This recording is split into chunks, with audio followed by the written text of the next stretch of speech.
nosso super bate-papo das tardes da Vibe Mundial e hoje o programa é mais do que especial. Eu tenho o prazer de receber ele que está de volta à nossa família Vibe Mundial. Ele sempre foi da família e agora retorna semanalmente conosco aqui na programação. Edicélio Bispo, bem-vindo de volta. Obrigado, querida Samira e queridos ouvintes eternos da nossa Mundial. Bem-vindos, bem-vindos mesmo. Eu lembro o tempo todo, durante 20 anos, era assim que eu começava. Não dependia do horário, que era o programa. Eu dizia bom dia mesmo, e dedo em risco para você. Porque o primeiro ciclo grande da vida é acordar, caçar e descansar. Então, e os humanos construíram isso com a terminologia humana de tentar separar tudo em pedaços, em bom dia, boa tarde, boa noite. Então, mas é um bom dia. Então, do meu jeito, bom dia mesmo. Samira, vamos lá. Estou à sua disposição. O Jean me lembrava do seu jargão pela manhã, né, Jean? Aí eu falei assim, era o Edicélio que falava, e todo mundo ficou relembrando isso aqui. Bom, né? Maravilhoso. Edicélio Bispo, que é pesquisador, é um autodidata em várias áreas do conhecimento, é só você acompanhar aqui nos programas dele. É coaching, é fundador da clínica Doutor Hipnose, apresentador do programa Caminho Profundo, a remissão espontânea, sem psicanálise nem medicamentos. Ele tinha que falar isso porque eu ia me perder. É legal isso, hein? Caminho Profundo, a remissão espontânea, sem psicanálise nem medicamentos. Um flashback rápido. Caminho Profundo não é uma expressão, uma metáfora, é a tradução do processo neurobioquímico existencial que aflora no ser pensante no momento que ele sai do ventre da mãe. É um caminho profundo. É o profundo que é todas as conexões, as integrações dos mecanismos de autoexistência que ele vai construindo no mundo, que ele não sabe nada. Ele vai jogar xadrez sem ser que é xadrez, vai aprender a regra sem saber que tem regra, e cada vez que ele aprender uma regra, ele mais para frente ele vai aprender que a regra não é só aquilo.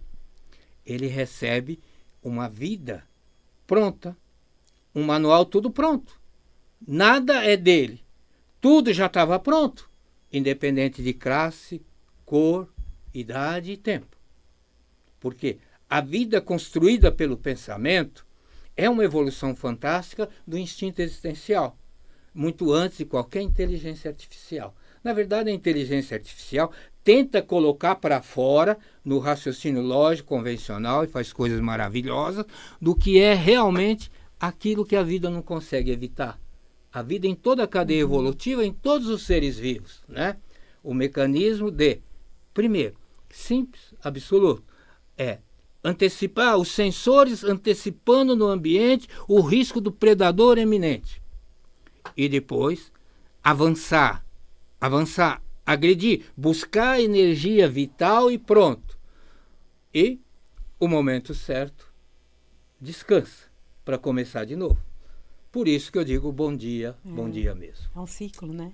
E passamos por ele. Você que está aí nos acompanhando, 95,7 FM, estamos ao vivo também no YouTube. É só acessar o site vibemundialfm.com.br. Clica no assistir ao vivo, você vai direto para o nosso YouTube. Estamos ao vivo aqui no estúdio da Avenida Paulista, mesmo estúdio que Edicélio Bispo apresenta o programa dele às terças-feiras? Às terças-feiras, às 13h30. Agora é às terças-feiras, às 13h30. Você ficou por anos às terças, 7 da manhã, né? Às 7h30 da manhã. 7h30? Isso.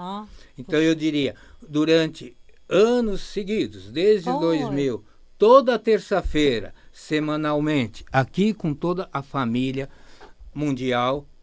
Lá estava eu dizendo bom dia mesmo, e começava a empurrar as pessoas a descobrir, a aprender mais sem saber que estava aprendendo e se apossar de como e de que maneira a vida em você vive e pronto. Porque há uma diferença absoluta, evolutiva, entre o viver e a existência. A existência, ela é mais profunda. E o viver é um jeito, é um rótulo da existência. E a vida, aquilo que a gente diz, minha vida, é algo que foi entregue para a gente. É um manual de condutas e preconceitos que a gente tenta ajustar a ele para sobreviver aonde? No ambiente onde o viver e a existência acontece, que é o ambiente construído pelo pensamento, o ambiente onde o grande predador é o outro. Né? Mas e vai mais longe pela capacidade do recurso do pensamento. Não é o outro que eu confronto, que eu enfrento, é o que o meu cérebro, o meu instinto se antecipa e constrói como predador, tentando se antecipar o que o outro pode fazer ou não fazer comigo. Aqui você tem todo o manual de doenças emocionais, de síndromes, seja lá do que for. Então, um corpo, uma vida, que tem ação, que tem movimento, a expressão da vida, a existência e o viver é a obra mais divina, existencial possível. Sim. Tá? E não é que deu o livre-arbítrio, a gente carimbou o livre-arbítrio, mas na verdade deu a vida. E quando a evolução ofereceu para aquela espécie que não sobrevivia de nada, porque na vida tudo é feito com a economia da vida, é tudo para sobreviver e garantir, ou então se morre e acaba. Então, a evolução ofereceu para essa espécie dos nossos antepassados esse recurso neurobioquímico fantástico que dependia totalmente da sobrevivência daquela espécie, que é a condição de parar, olhar, pensar, avaliar, comparar, passar quadro a quadro, construir uma decisão, transformar em respostas bioquímicas, né, e ir para a ação. Esse é a vida pensada. Esse é a construção do pensamento. E nesse mundo pensado, o que acontece? O instinto existencial vai fazer o que sempre fez neurobioquimicamente com seus sensores, tentar se antecipar ao predador. E o predador só está no ambiente onde a vida acontece. O ambiente onde a vida acontece não é tão somente a casa da gente, o trabalho da gente, as amizades da gente, a afetividade da gente. Não, o ambiente é esse outro, que inconscientemente não tem nome, não tem nada. É um ambiente, é um predador que eu aprendo sem nem saber que estou aprendendo, desde cedo, a incorporar na minha percepção para antecipar ele.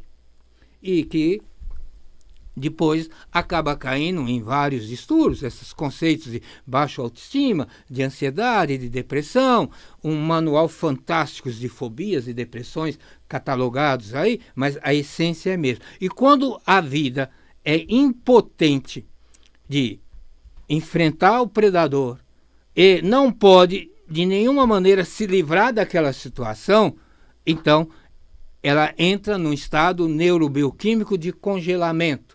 Ela congela, ela paralisa, ela está no reino animal no momento depressivo, ela está paralisada, mas ela está alerta, porque qualquer movimento que tiver, qualquer coisa que acontecer e o predador até se desinteressar, ela cai em fuga e nunca mais volta. E nesse momento ela está gravando todos os mecanismos para lá na frente se antecipar para que isso nunca mais aconteça com ela. Tudo registrado. Tudo registrado neurobioquimicamente e sem nenhuma participação do racional. Quando eu trabalho o racional, a cognição, para ele aprender a se ampliar, para ele entender mais isso, tanto é que o clássico da psicanálise é o autoconhecimento, que é muito bonito, mas não é autoconhecimento funcional, existencial. O autoconhecimento das suas limitações para você aprender a conviver com ela. Eu que adoro psicanálise, né? Eu sempre achei para mim um absurdo. Eu falei, vou mudar de rumo, não é por aí. Isso faz tantos anos. A minha experiência com alterações de consciência, que classicamente era hipnose, e é hipnose, mas na verdade é uma forte concentração, um foco na iminência do perigo que um sistema nervoso faz, e aquele foco você não vê mais nada em volta. E qual mais nada que você não vê? As convicções, os pensamentos, os preconceitos, as situações construídos pelo pensamento. Só isso. Só isso. Então aí você tem contato com o teu processo interno existencial. Hoje eu estou trazendo, nesses anos todos que eu fiquei afastado, Quantos anos você ficou afastado? Eu fiquei afastado 7 anos. 7 anos. O que mudou de lá para cá? O que mudou... Me fala do Edicélio, que passou pela Vibe Mundial, e o que ele está trazendo para nós agora. Então, vamos lá. A construção da metodologia Caminho Profundo começou muito antes, né? Mas começando ensaio, e ganhou uma força e projeção quando do marco com a Rádio Mundial. Uma força pela evolução de pesquisas de como um cérebro garante a vida. Passar para os lugares comuns, até as crenças religiosas, nesse momento não era importante. Eu tenho que saber o seguinte: um cérebro, um sistema nervoso, neurobioquimicamente, a função dele é viver, é antecipar o perigo, catar energia e repousar para fazer. Todos os seres vivos fazem isso, cada um no seu tempo. E o ser pensante, ele também continua fazendo isso, não tem nenhuma razão por que ele não fazer. Apenas a consciência tenta traduzir isso de várias maneiras. Então, mas, Samira, querida, deixa eu passar rapidinho para os meus queridos ouvintes, nesse retorno de muita emoção. Tal. Porque não é um retorno formal, mas não é um retorno, é uma continuidade o tempo todo, até poder prestar esse depoimento e trazer aqui.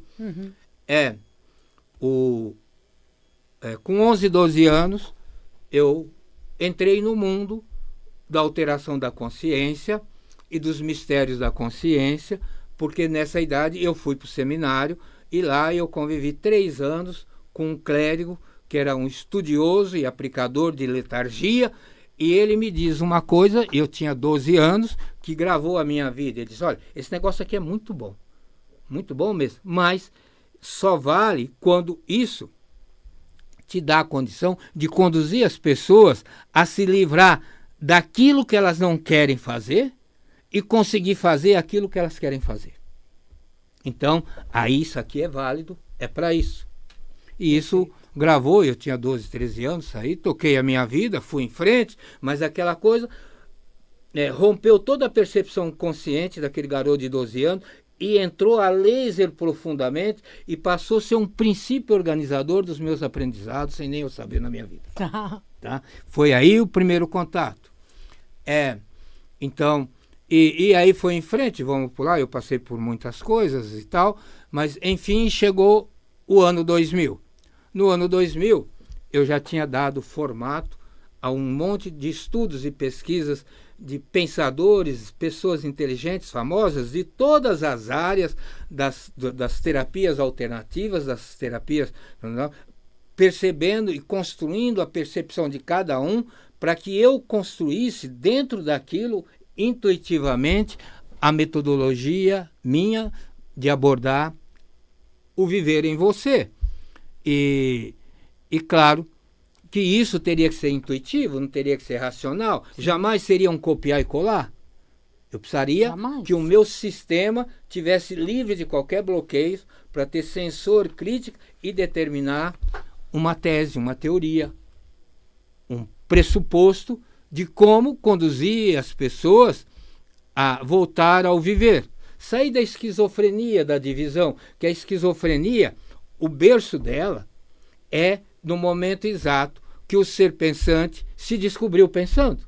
Ali, ele começou a poder desenhar um mundo, construir um mundo, correr para fora, melhorar, fugir de tudo, mas rompeu com a vida, rompeu com o corpo. É a grande cisão, né? Quando você tem alguém que tem uma esquizofrenia, que é a divisão, na verdade, há um rompimento enorme entre a percepção consciente, racional e lógica que ele consegue ter do mundo e o instinto existencial dele. É a grande cisão. Sim. Tá?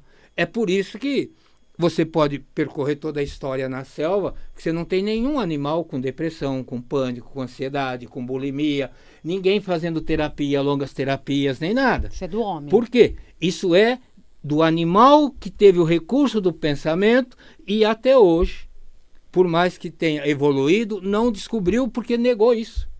Né? A negação, até sem ter consciência.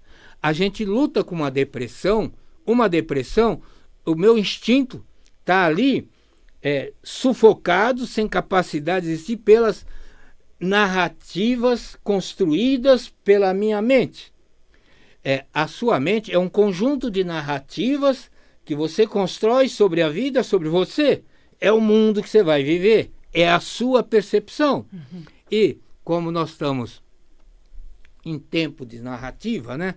A turma fala em desinformação. Sim, então eu brinco, normal. olha, a grande desinformação, o ser pensante sem saber, todos eles passam durante toda a vida pensada, construindo desinformação sobre o mundo por teu instinto. Aí o instinto tem que reagir nesse mundo, porque ele não tem o apoio de alguém que propôs pegar na mão dele, atravessar a rua, garantir para ele que naquele pregão da vida pensada era a paz total. Perfeito. Tá entendendo, Samir? Tô entendendo. Agora, como é que você... Ouvinte tá entendendo? Isso. Então, você, querido ouvinte, numa linguagem mais simples, o estado de alteração de consciência, que é todo estado de alteração de consciência, é a hipnose. Se você pegar todo mundo que faz qualquer trabalho dignificante, sério, para ajudar, no fundo, na essência, o resultado acontece porque tem alteração de consciência. Que é a hipnose. Que é a hipnose que todo mundo tentou negar. Eu nunca escondi para ninguém o poder existencial, bioquímico, biológico, dessa resposta de alteração de consciência. Longe de poderes especiais de alguém que vai lá, vai fazer uma mágica, vai te colocar no estado e vai fazer uma cirurgia em você. Não, querido, está na hora.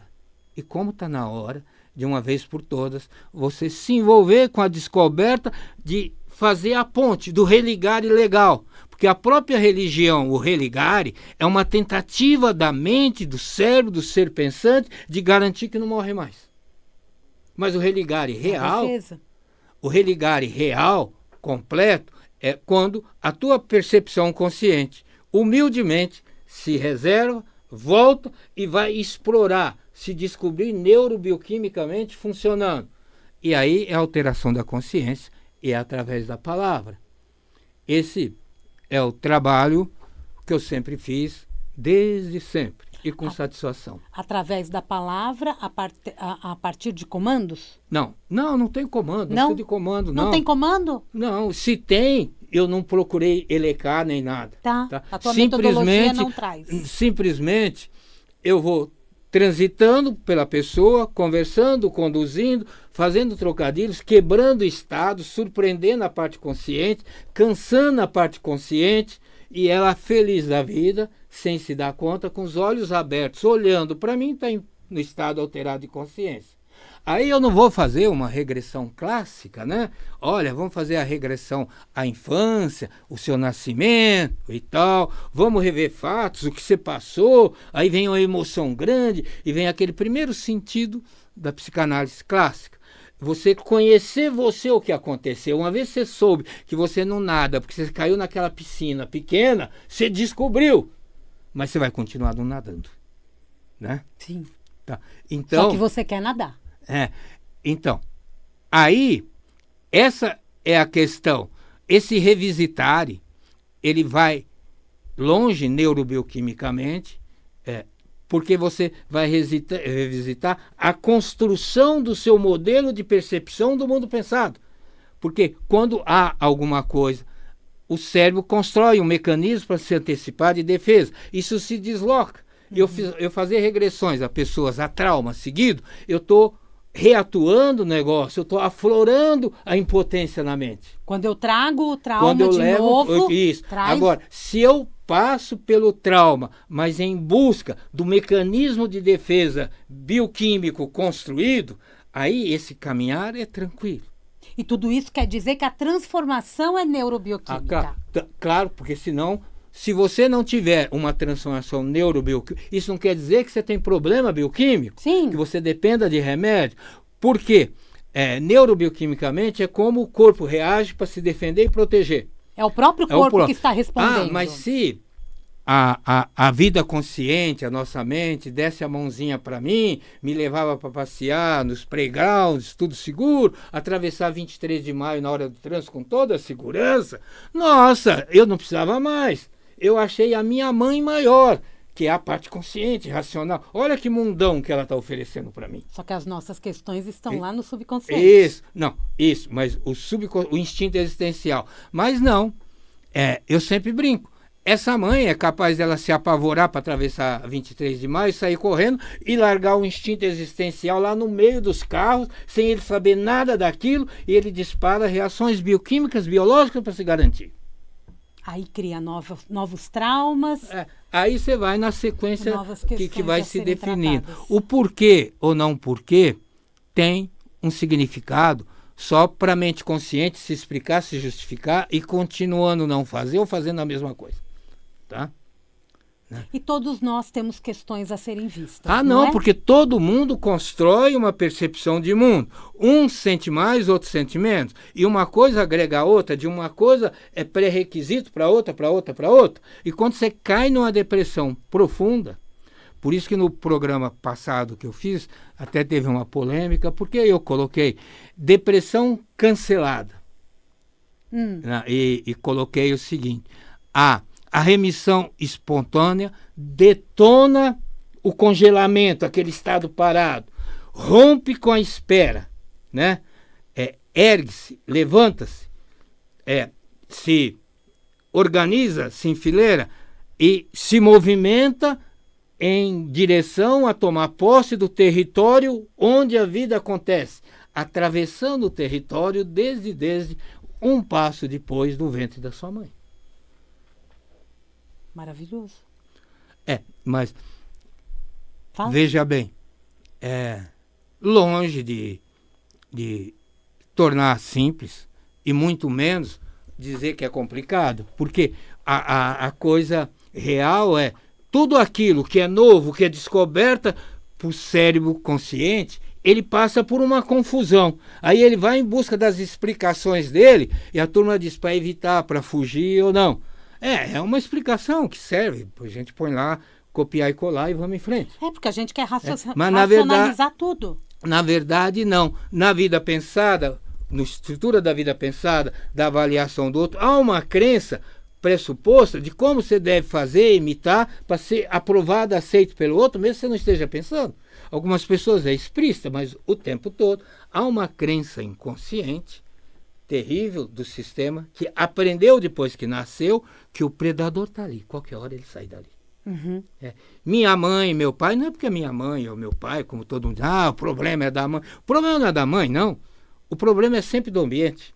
E a mãe é o primeiro ambiente intrínseco, visceral, é a grande nascente. Ele é onde os neurônios espelham, a membrana sinaliza para fora e tenta descobrir e aprender, repetir o que a mãe faz num ambiente que ela não conhece. Um bom pai, não necessariamente, é aquele que escuta a barriga da mãe, que canta música para o bebê que vai nascer, isso é muito bom. Não, um bom pai é aquele que o olhar da mãe, a sensação no corpo dela dá validade, ela que valida. Então, a criança, o bebê incorpora aquilo. Não é à toa que as avós maternas saem na frente nesse negócio, né? Porque elas têm a validação da mãe permanente, mesmo que elas não se entendam muito mal. Tá? É verdade, não é? Vira uma... Você está entendendo? É uma conexão uma rede. plena. Então, esse é o momento real, com a inteligência artificial, com as mudanças. Mudança vai ter sempre. As mudanças, as transformações mais velozes, menos velozes, que mexem com crenças, valores, princípios e como a sociedade se organiza, cada vez vai ser mais rápido e que bom. Por quê? Porque o conhecimento cada vez mais vai buscar condições melhores e qualidade para que o ser pensante atinja aquilo tão sonhado, que é, na verdade, a paz. Não é nem a felicidade, porque a primeira felicidade é a ausência da dor. Muito obrigada, Obrigado, Bispo. obrigado mesmo. Gente, foi assim, falei demais. Quem quiser contato com você? É no 950 21 22 34. Deixa eu roubar um segundinho só, Gia. Quem ligar para lá, mandar um zap para lá e colocar Doutor Hipnose, vai receber a participação de algumas sessões gratuitas, né? Tem presente, então. Tá. Então é código 11 950 21 22 34. E só digitar no WhatsApp lá, Doutor Doutor Hipnose. Doutor Hipnose vai receber algumas sessõezinhas gratuitas. Para que ela possa descobrir como e de que maneira as coisas funcionam. E outra, quando você mexe inconscientemente, a cura pode ser, a remissão pode ser instantânea sem nem a gente perceber. Não é uma promessa, mas isso é como o cérebro velozmente é muito mais veloz do que a inteligência artificial.